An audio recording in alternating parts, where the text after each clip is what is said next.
ആരോഗ്യത്തോടെ ഇരിക്കാം. മികച്ച പരിചരണം ഞങ്ങളുടെ ഉറപ്പ്. Shoranur medical trust, Shoranur. ദേശമംഗലം ഭാരതപ്പുഴയിൽ ഒഴുക്കിൽപ്പെട്ട് മരിച്ച നേപ്പാൾ സ്വദേശികളായ 2 കുട്ടികളുടെ മൃതദേഹം ഷൊർണൂരിൽ സംസ്കരിച്ചു. അനുശോചനം അറിയിക്കാൻ മന്ത്രി കെ രാധാകൃഷ്ണൻ തൃശൂർ മെഡിക്കൽ കോളേജിലെത്തി. നേപ്പാളിൽ നിന്ന് ദേശമംഗലത്തെ ഫാമിൽ ജോലിക്കെത്തിയ യശോദയുടെ മക്കളായ 16-കാരൻ വിക്രം ധനുക്, 14-കാരി ശിശിരകുമാരി ധനുക് എന്നിവരുടെ മൃതദേഹം ഷൊർണൂർ നഗരസഭാ ശ്മശാനത്തിൽ സംസ്കരിച്ചു.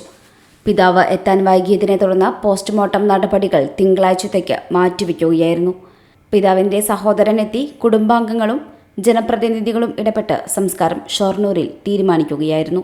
നേപ്പാൾ സ്വദേശികളായിട്ടുള്ള ദമ്പതികളുടെ കുട്ടികളാണ്, 4 കുട്ടികളാണ് അവർക്കുള്ളത്. 2 കുട്ടികളാണ് ഭാരതപ്പുഴയിൽ അപകടത്തിൽപ്പെട്ട് മരണമടഞ്ഞിട്ടുള്ളത്. കുട്ടിയുടെ പിതാവ് നേപ്പാളിൽ നിന്ന് എത്തിയിട്ടുണ്ട്. അതുപോലെ തന്നെ പിതാവിൻ്റെ അനുജനും അവരുടെ സഹോദരി ബന്ധുക്കളും ഒക്കെയാണ് ഇവിടെ വന്നിട്ടുള്ളത്. നാട്ടുകാരുടെയും അതുപോലെ തന്നെ ഫാം ഉടമകളുടെയും സഹായത്തോടു കൂടി ഇതുവരെയുള്ള കാര്യങ്ങളെല്ലാം ചെയ്തിട്ടുണ്ട്. തുടർന്ന് അവർക്ക് ആവശ്യമായ സഹായങ്ങളെല്ലാം അവർ ചെയ്യുമെന്നും പറഞ്ഞിട്ടുണ്ട്. രാവിലെ 11 മണിയോടെ അനുശോചനം അറിയിക്കാൻ മന്ത്രി കെ രാധാകൃഷ്ണൻ തൃശൂർ മെഡിക്കൽ കോളേജിലേക്ക് എത്തി. കുടുംബത്തെ ആശ്വസിപ്പിക്കുകയും സംസ്കാരവുമായി ബന്ധപ്പെട്ട എല്ലാ സഹായങ്ങളും ഫാം ഉടമയുമായി സംസാരിച്ച് ഏർപ്പാട് ചെയ്തു.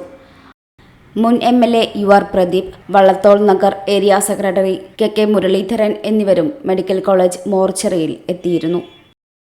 ചിത്തര women's academy, SMP junction, Shoranur, opposite private bus stand, Pattambi.